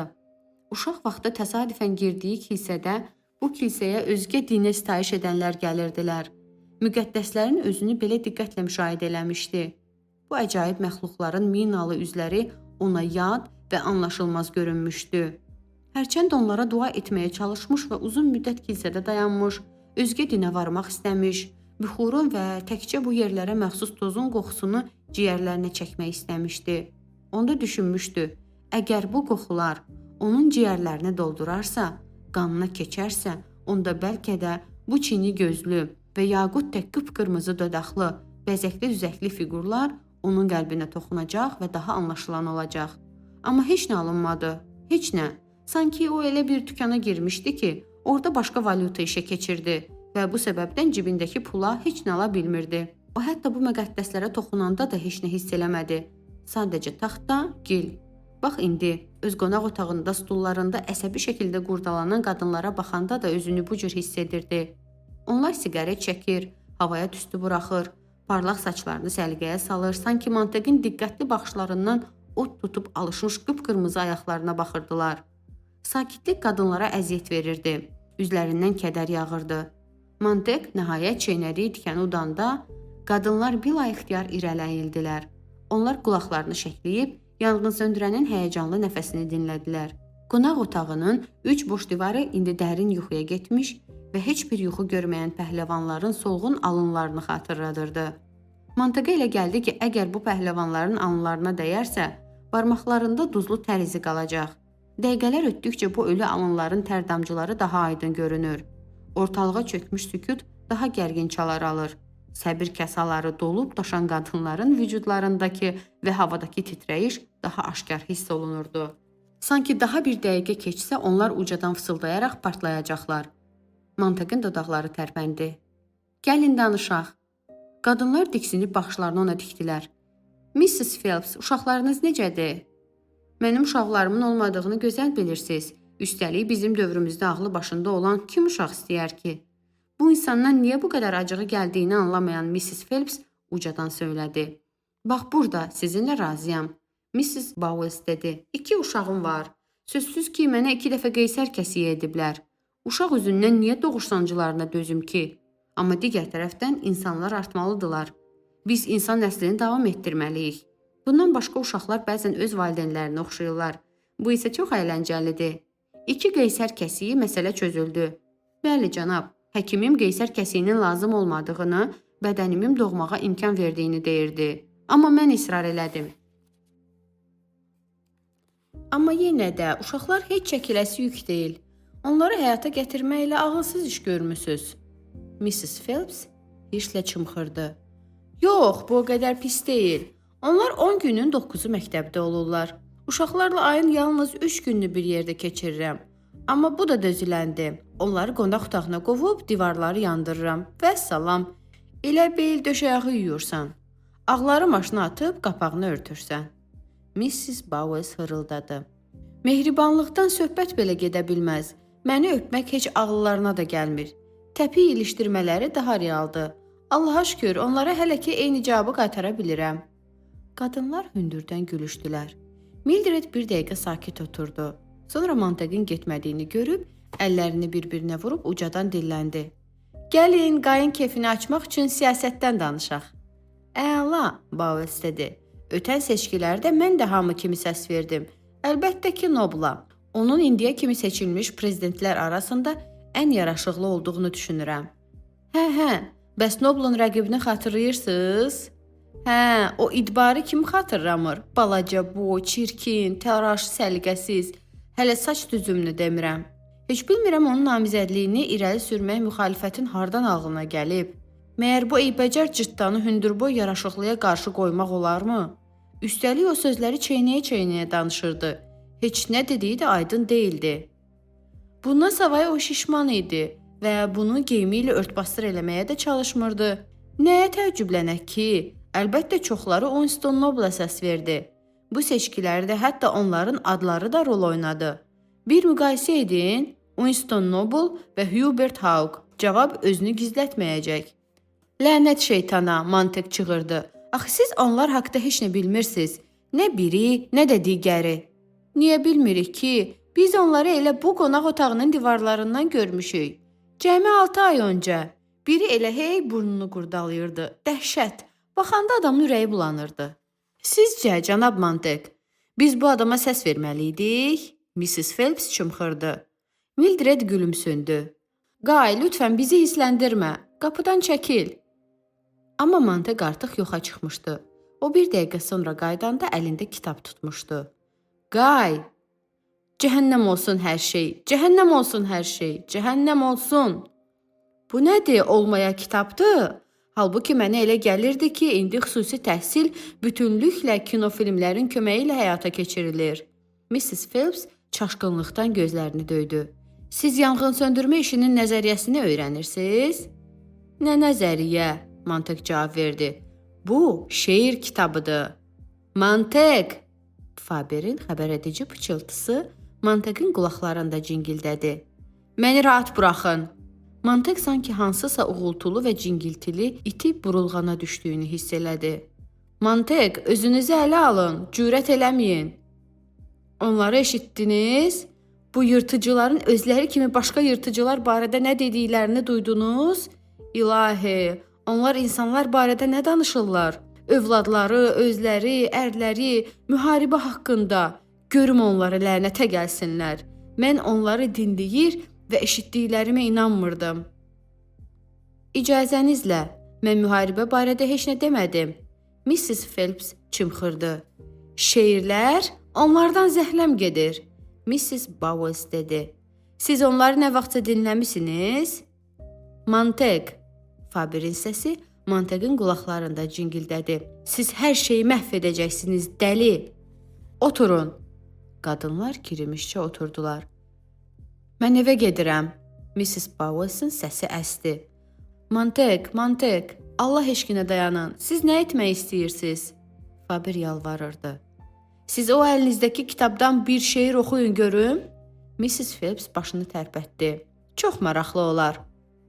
Amma bu qadağan olunub. Mrs. Bowles fəryad etdi. Axı olmaz. Amma bir Mr. Manteqə baxın. Gözlərindən görürəm, çox oxumaq istəyir. Əgər biz bir dəqiqə sakit oturub dinləsək, Mr. Manteq razı qalacaq və onda biz başqa bir şeylə məşğul ola biləcəyik. Mrs. Phelps boş divarlara çəpəki nəzər saldı. Manteq, əgər bunu etsəz, mən əlaqəni kəsəcəm. Sizi meydanda tək qoyacam. Yanğınsöndürənin qulaqları daha bərk cingildədi. Bu sizə nə verəcək? Siz nəyə nail olacaqsınız?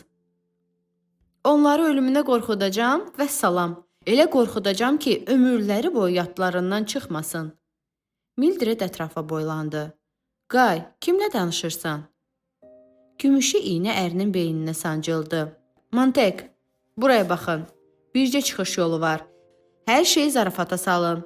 Özünüzü sanki şənlənirsinizmiş kimi göstərin. Sonra bu kitabı sobada yandırın. Amma Mildred onu qabaqladı.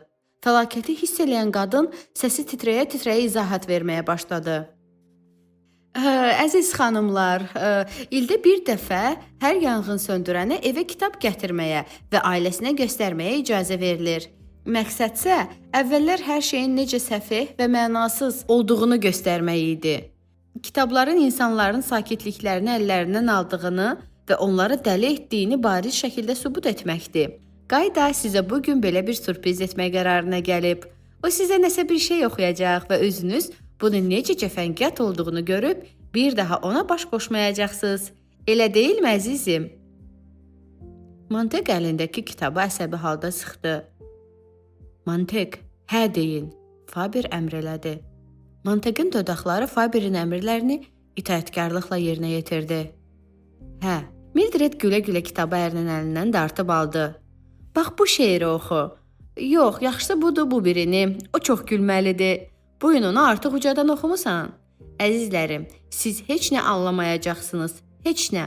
Bu sadəcə söz yığınıdır. Tu. Qay, əzizim, bax bu səhifəni oxu. O açılmış səhifəyə baxdı. Qulaqları cingildədi. Mantek, oxuyun. Əzizim, bu şeirin adı nədir?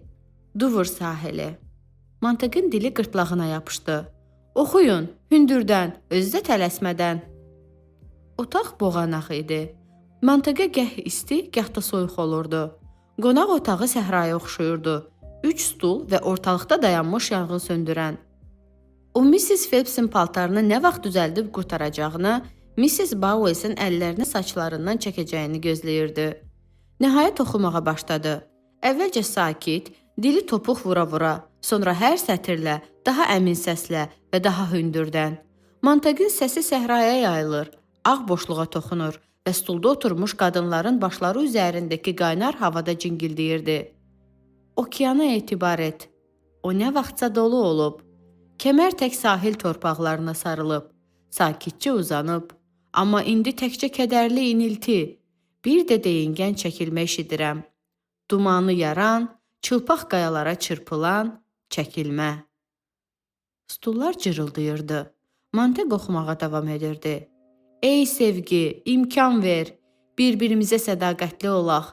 Axı qarşımızda böyüyən dünya, bu xəyallar dünyası. Elə çox sifətli, gözəl və yenidir ki, əslində nə işıq, nə ehtiras bilir, nə sülh, nə istilik, nə hisslər, nə mərhəmət. Bizsə sanki döyüş meydanında dolaşırıq. İstirab, qaçış, ölüm izləri var orada. Bir sürü kör döyüşüb orada. Mrs. Phelps hönkürürdü. Rəfiqələri isə kənardan onun göz yaşlarına, əyilmiş üz gözünə tamaşa edirdi. Qadınlar ona toxunmağa cürət etmirdilər. Mrs. Phelpsin bu gözlənilməz həssaslığından çaşıb qalmışdılar. O isə fasiləsiz hönkürürdü. Mantık özü heyrətə gəlmiş və karxıb qalmışdı. Klara, sakit, sakit, Mildred dilləndi. Sakitləş, Klara. Kiri görüm, sənə nə olub? Mən... Mrs. Phelps hönkürə-hönkürə dedi. Mən bilmirəm, mən heç nə bilmirəm. Mrs. Bowes ayağa qalxıb hirslə Mantığa baxdı. Hə, indi görürsüz? Belə olacağını bilirdim. Mən elə bax bunu sübut etmək istəyirdim. Həmişə demişəm ki, poeziya göz yaşlarıdır. Poeziya özünə qəsddir, isterikadır və pis əhval-ruhiyyədir. Poeziya xəstəlikdir. Murdar bir şeydir, vəssalam. İndi buna dəqiq əmin oldum. Mister Mantık, siz zalım adamsınız, zalım. Hə, bəs indi? Faber qulağına pıçıldadı. Mantık itaətkarcasına geri çevrilib buxarıya yaxınlaşdı və tamahkar alovla təmasa girmək üçün əlini məhəccərin mis barmaqlıqlarından içəri soxdu. Səfeh sözlər, adamın qəlbini qıran səfeh sözlər. Mrs. Bowes davam elədi. Niyə insanlar bir-birini incitmək istəyir ki? Onsuz da yer üzü əzablarla doludur.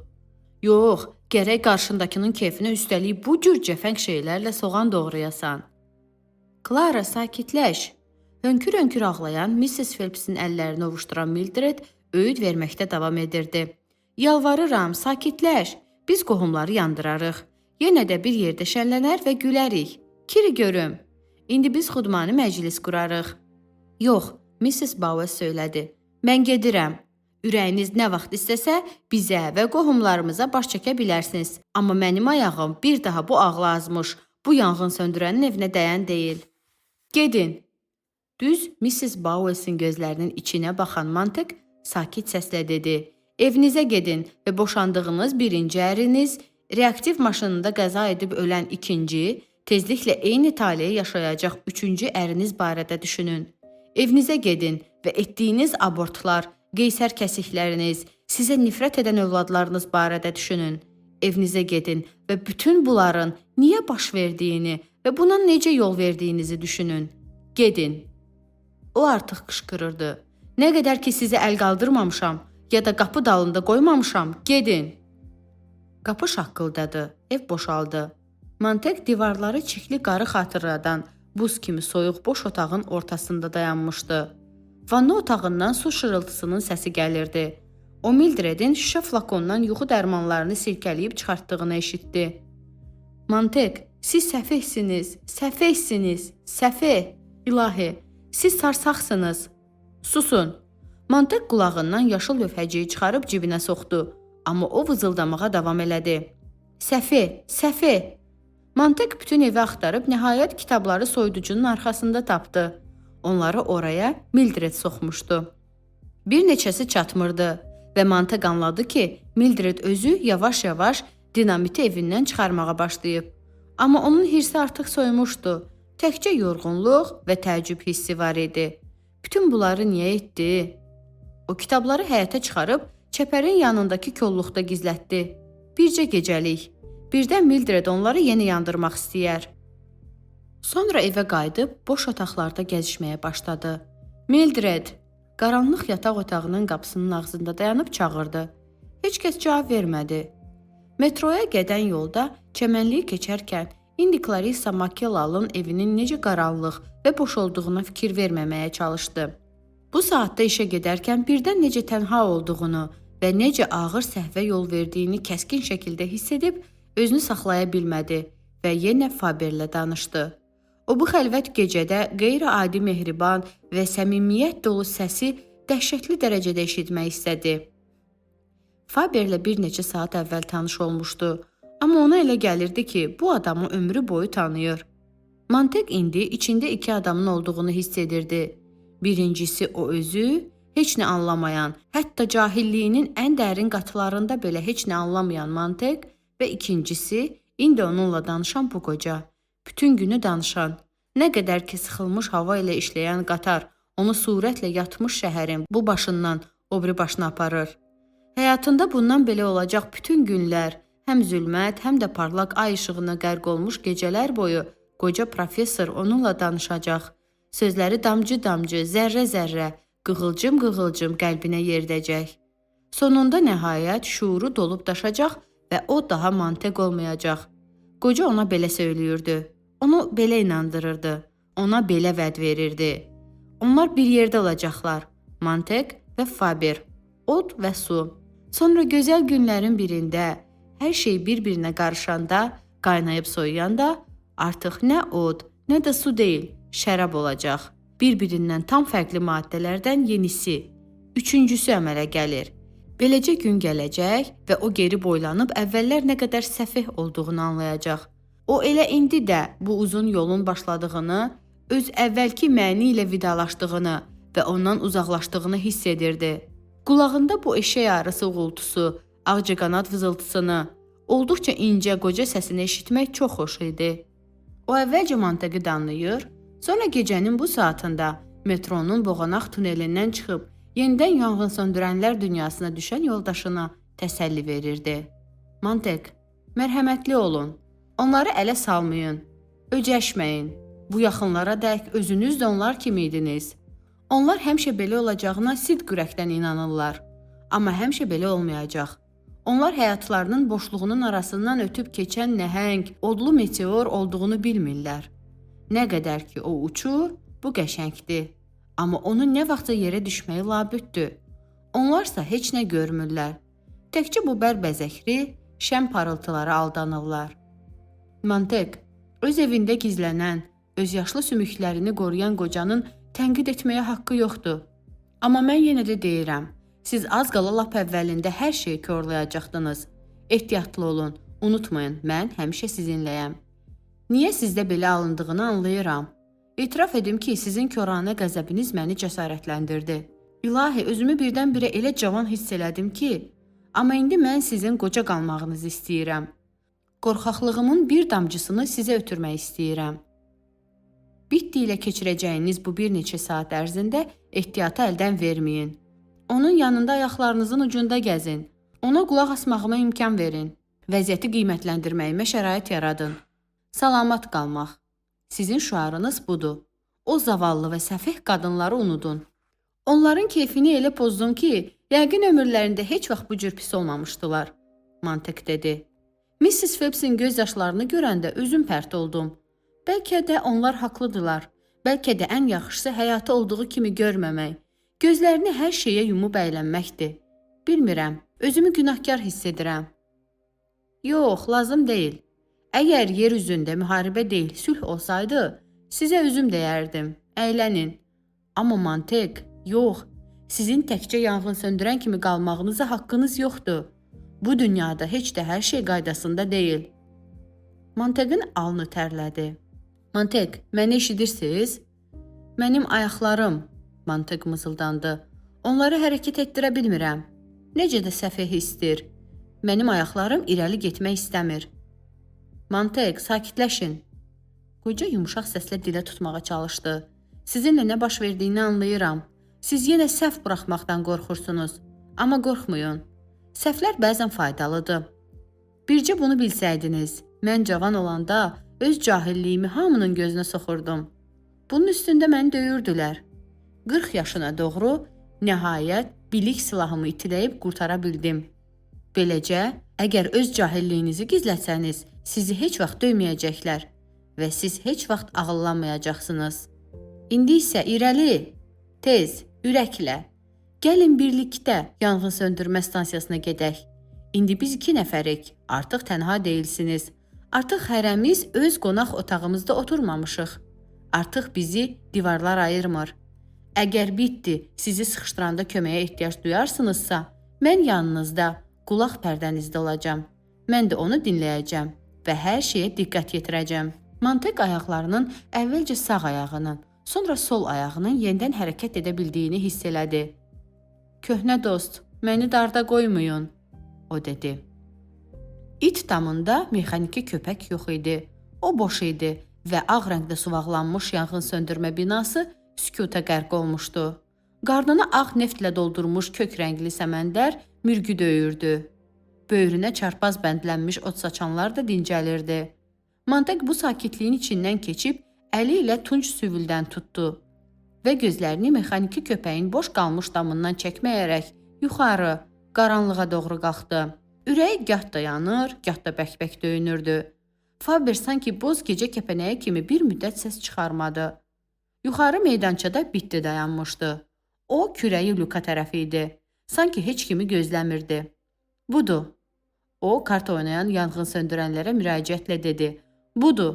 Dünyanın bütün dillərində dəli adlanan maraqlı bir nüsxə gəlir. O geri çevrilmədən əlini irəli uzadıb səssiz-səmirsiz haqqını tələb elədi. Mantek kitabı Brandmeister'in ovucunun içinə qoydu. Bitti, cildinə belə baxmadan kitabı zibil yeşiyinə atdı və siqaret yandırdı. Ən böyük gic bir damcı belə ağlı olandı. Mantek, xoş gəlmisiniz. Qızdırmanız keçibsə və artıq sağlamsınızsa, ümid edirəm qalıb bizimlə növbə çəkəcəksiniz. Onlar masa arxasında oturdular. Kartlar paylandı. Mantek Brandmeister Bittinin yanında əllərinin günahkarlığını kəskin şəkildə hiss edirdi. Barmaqları dəcəllik edən safsar kimi oraya-buraya qaçır. Bir dəqiqə belə olsun rahat durmurdu. Onlar gah əsəbi şəkildə tərpənir, gah nəyisə dartışdırır, gah da Bittinin spirt alovu tək solğun baxışlarından cibdə gizlənirdi. Mantıqa elə gəlirdi ki, Brandmeister onların üzərinə üfürsə, əlləri quruyar, qıc olar və onları bir daha həyata qaytarmaq olmaz. Onlar həmişəlik gödəkçəsinin qollarının dərinliklərində dəfn olunar. Çünki bu əllər mantıqdan müstəqil, öz iradəsinə uyğun yaşamaq və hərəkət etmək həvəsinə düşüb. Onlarda ilk dəfə bu yanğın söndürənin şuuru özünə büruzə verib. Onun kitabı qamarlayıb qaçmaq kimi sirli istəyi gerçəkləşib. İovanı, Rufu ya da Şekspiri aparan bu əllər burada, yanğın söndürmə stansiyasında qana batmış cinayətkarı xatırladırdı. Mantek yarım saatın içində 2 dəfə əllərini yumaq üçün ayağa qalxıb ayaq yoluna getdi. Qaydandan sonra isə əllərini masanın altında gizlətdi. Bitti güldü. Mantek, əllərinizi açıqda saxlayın görüm. Yox, sizə etibar edirik, amma yenə də. Hamı qəhqəhə çəkdi. Yaxşı, yaxşı, Bitti dedi. Böhran sovuşdu və hər şey yenə yaxşıdır.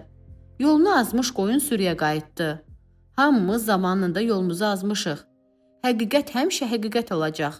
Biz qışqırırdıq. Özündə nəcib fikirlər daşıyanlar tənha deyillər. Biz özümüzü inandırırdıq. Ey canlı ahəngdə gizlənən müdriklik.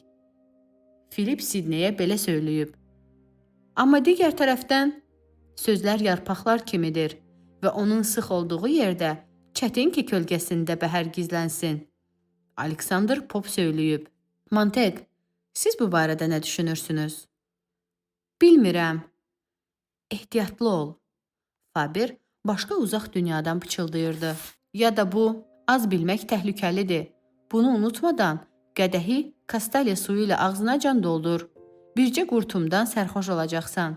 Amma sonunacan iç və onda yenə işıqlı ağıl sahibi olacaqsan. Pop elə həmin təcrübələr. Mantek, zənnimcə bu sizə də aiddir, elə deyilmi? Mantek dodaqlarını dişlədi. İndi izah edərəm. Bitti üzündə təbəssüm kartlara baxa-baxa dedi. Axı siz məhz bircə qurtumdan sərxoş olmusunuz. Bir neçə sətir oxudunuz və başınız hərləndi. Trax-taraq. Artıq kainatı partlatmağa, başlar kəsməyə, arvad uşağı tapdalamağa, avtoritetləri devirməyə hazırsınız. Mən bilirəm, özüm bundan keçmişəm. Yox, mən heç nə. Mantek təlaş içində cavab verdi. Mantek, qızarmayın. İnanın ki, sizi ələ salmıram. Bilirsiniz, 1 saat bundan əvvəl yuxu gördüm. Dincəlmək üçün uzandım və yuxuda sizinlə kitab haqqında qızğın mübahisəyə girişdiyimizi gördüm. Siz qızışıb özünüzdən çıxır, sitat yağışına tutur. Mənsə hər hücumunuzu sakitcə qarşılayırdım və sadəcə hakimiyyət deyirdim. Sizsə Johnsondan sitat gətirərək cavab verirdiniz. Bilik hakimiyyətdən güclüdür. Mənsə sizə deyirdim. Əzizim, elə həmin Johnson həm də deyib ki, müəyyənliyi qeyri-müəyyənliyə dəyişmək istəyən ağılsızlıqdır. Mantek, yanğın söndürənlərdən bərk yapışın. Yerdə qalan hər şey qaranlıq xaosdan savayı bir şey deyil. Onu dinləməyin. Faber pıçıldayırdı. O sizi çaşdırmaq istəyir. O balıq kimi sürüşkəndir, ehtiyatlı olun. Bitti məmnun güldü. Sizsə mənə belə cavab verdiniz. Həqiqət əvvəl-axır üzə çıxacaq. Qətl uzun müddət gizlində qala bilməz. Mən isə mehribanlıqla dedim: "İlahi, bu adam tutduğunu buraxmır." Hə, bir də dedim: "Lənət şeytana, üstəlik müqəddəs yazılardan da istat gətirə bilir." Siz isə cavabında qışqırırdınız: "Bizlərdə atlaza bürünmüş dəlini kasıb paltarında müdrikdən üstün tutarlar." Onda mən sizin qulağınıza sakitcə pıçıldadım: "Həqiqəti bu cür qızğın şəkildə müdafiə etmək lazımdırmı?" Siz isə yenidən qışqırırdınız: "Qatil buradadır, ölülərin yaraları yenidən açılıb və qanları sel kimi axır." Mən isə əlimi çiyninizdə şappıldada cavab verirdim: "İçinizdə bu qədərmi tamahkarlıq oyatmışam?" Siz isə bağırırdınız: "Bilik gücdür. Pəhləvanın çiyninə dırmaşmış cırtdan ondan uzağı görür." Mən isə mübahisəmizə son dərəcədə sakitliklə bu sözlərlə son qoydum. Metaforanı sübut, məzmunsuz söz axınını həqiqət mənbəyi, özünü isə orakul saymaq hamımıza xas yanlışlıqdır. Mr. Paul Valeri vaxtilə belə deyib. Manteqin başı hərlənirdi. Sanki onun başına, üzünə, gözünə, çiyinlərinə, çarəsiz yuxarı qalxmış əllərinə amansız zərbələr endirirdilər. O qışqırmaq istəyirdi. "Yox, susun. Siz hər şeyi dolaşdırmaq istəyirsiniz. Yetər." Bittinin nazik və əsəbi barmaqları Manteqin əlindən tutdu. "İlahi, nəbziniz necə də artır." "Manteq, sizi əcəb qızışdırdım ha, hə? Lənət şeytana. Nəbziniz elə atır sanki müharibənin səhərsi günüdür. Bircə kərənay və zəng səsi çatmır. Biraz da danışaq. Sizin həyəcanlı görünüşünüz xoşuma gəlmir. Hansı dildə danışaq? Suaxili, hindi, ədəbi ingilis. Mən hamısında danışa bilirəm." "Amma bu lal birisi ilə söhbətə bənzəyir. Cənab Willi Shakespeare, elə deyilmi?" "Manteq, hövsələnizi basın." Faber onun qulağına pıçıldadı. "O suyu bulandırır." "Ah, necə də qorxmusunuz?" Bitti davam elədi. "Bərk-bərk yapışdığınız kitablardan sizə qarşı istifadə etməklə amansızlığa yol verdim. Onlara hər addımınızda, hər sözünüzdə yalanınızı çıxarmaq üçün əl atdım. Ah, bu kitablar, onlar elə satqındılar ki, onların sizi müdafiə edəcəyini düşünürsünüz. Onlarsa elə sizin özünüzə qarşı çıxır. Təkcə siz deyil, başqası da həmçinin kitabı işə sala bilər. Və budur, siz artıq isimlərin, feillərin, sifətlərin qorxunc bataqlığında itib batmısınız. Yuxumun sonu isə belə idi. Səməndərimi yanınıza sürüb soruşdum. Yolumuz bir deyil ki. Siz maşına mindiniz və biz müqəddəs sakitliyə riayət edərək geriyə yanğın söndürmə stansiyasına qayıtdıq. Ehtiraslar yatmışdı. Aramızda yenidən sülh bərqərar olmuşdu. Bitti həmkarı Manteqin əlini buraxdı və o cansız halda masanın üstünə düşdü. Şükür, hər şey yaxşı qutarır. Sükut. Manteq sanki ağ daş heykəl kimi oturmuşdu. Ona endirilən son zərbələrin əks sədası hardasa beyninin qaranlıq güşələrində yavaş-yavaş sakitləşirdi. Faber onların tamamilə sakitləşməsini gözləyirdi. Manteqin şuurunda qalxmış tozanaq nəhayət yerə yatanda Faber sakit-sakit sözə başladı. Yaxşı, o demək istədiyi hər şeyi dedi. Siz də bunu dinlədiniz. İndi isə yaxın saatlarda mən danışacağam. Siz isə bunu da dinləmək məcburiyyətində qalacaqsınız. Sonra isə bütün bunlardan baş çıxarıb kiminlə olduğunuzu qərarlaşdırın. Amma bunu mənim ya Brandmeister Bittinin deyil, özünüzün qərarı olmasını istəyirəm. Yalnız bircə şeyi unutmayın ki, Brandmeister həqiqət və azadlığın ən təhlükəli düşmənlərindən, kütbeyin və etinasız sürünün ən bariz nümunələrindən biridir. Ah, bu sürünün qəddarlığı. Bitti ilə mən ayrı-ayrı mahnılar oxuyuruq. Sizin kimi dinləyəcəyiniz özünüzdən asılıdır. Manteq elə Faberə cavab vermək üçün ağzını açmaq istəyirdi ki, yanğın zəngi ona bu bağışlanmaz səhvi buraxmağa mane oldu. Yanğın siqnalının ruporu tavanın altında uğulduyurdu. Otağın o biri başında ünvanı yazan telefon aparatı taqqıldayırdı. Çəhrayı əlində kartları tutan Brandmeister Bitti, qəsdən ağır addımlarla aparata yaxınlaşıb kağız lenti qopardı. Ünvana saymazyana nəzər salıb onu cibinə soxdu və masaya qayıdıb oturdu. Hamı ona baxdı. Bunu düz 40 saniyə ertələyə bilərik. Bu qədər vaxt da sizi udmağıma bəs eləyər, Bitti şən səslə dedi. Manteq kartları masaya qoydu. Mantek, yoruldunuz? Oyundan çıxmaq istəyirsiniz? Hə. Ruhdan düşməyin. Əslində partiyanı sonra da bitirmək olar. Kartlarınızı üz aşağı masaya qoyun. Qayıdıb oyunu başa çatdırarıq. İndi isə tərpənin. Tez. Bitti ayağa qalxdı. Mantek, bugün heç xoşuma gəlmirsiniz. Olmaya yenə xəstələnmək istəyirsiniz? Yox, mən sağlamam. Gedə bilərəm. Hə, siz getməlisiniz. Bu xüsusi haldır. İrəli. Onlar mis süvüldən möhkəm yapışıb Lüko hoppandılar. Sanki ora aşağıda şahə qalxmış dalğalardan yeganə çıxış yolu idi. Lakin süvül onları düz uçuruma yuvarladı. Orada benzin əjdahası artıq fınxırır, nərilləyir və öskürürdü. Onlar gürültü və uğultu ilə döngəyə buruldular. Əyləc cırıldayır, şinlər zingildəyir. Səməndərin parıltılı mis qarnında kerasin pıqqıldayır. Lav pəhləvanın mədəsindəki yemək kimi səs çıxarırdı. Mantegin barmaqları parlaq məhəccərlərdə hoppanır, elə hey soyuq boşluğa yuvarlanırdı. Külək saçlarını yelləyir, dişlərində fit çalırdı. Manteg isə elə hey qonaq otağındakı o 3 qadını düşünürdü. Neon küləyinin olan qalan ağıllarını da aparmış o 3 məzmunsuz qadını və onlara kitab oxumaq kimi səfeh bir cəhdini. Bu lap yanğını su tapançası ilə söndürməyə oxşuyurdu. Sərsəmləmə, dəlilik, sadəcə quduzluq tutması, başqa heç nə. Öhdəsindən gələ bilmədiyi daha bir qəzəb partlaması. Axı içindəki bu çılğınlığa nə vaxt qalib gələcək və sakitləşəcək? Gerçəkdən sakitləşəcək. İrəli, irəli. Mantek gözünü məhəccərdən çəkdi. Bitti adətən heç vaxt sükan arxasında əyləşməzdi, amma bugün maşını o sürür.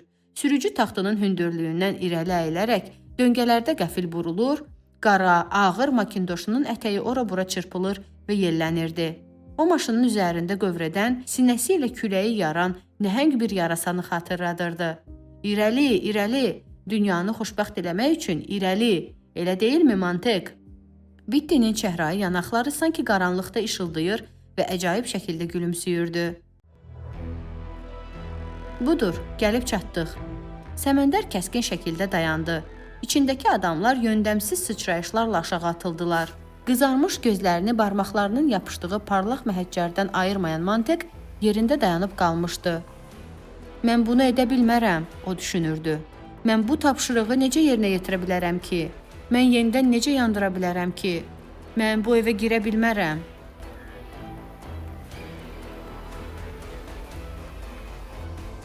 Bitti.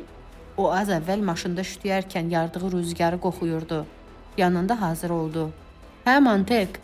İri, uzunboğaz çəkmələri ilə şikəsləri xatırladan yanğın söndürənlər hörümçək sayağı səssiz-səmirsiz dağılışdılar. Gözlərini nəhayət məhəccərdən çəkən Mantek geri çevrildi. Bitti onun üzündəki ifadəni izləyirdi. Mantek, sizə nə olub? Bu nədir? Mantek yavaşca dilləndi. Bizim evin yanında dayanmışıq.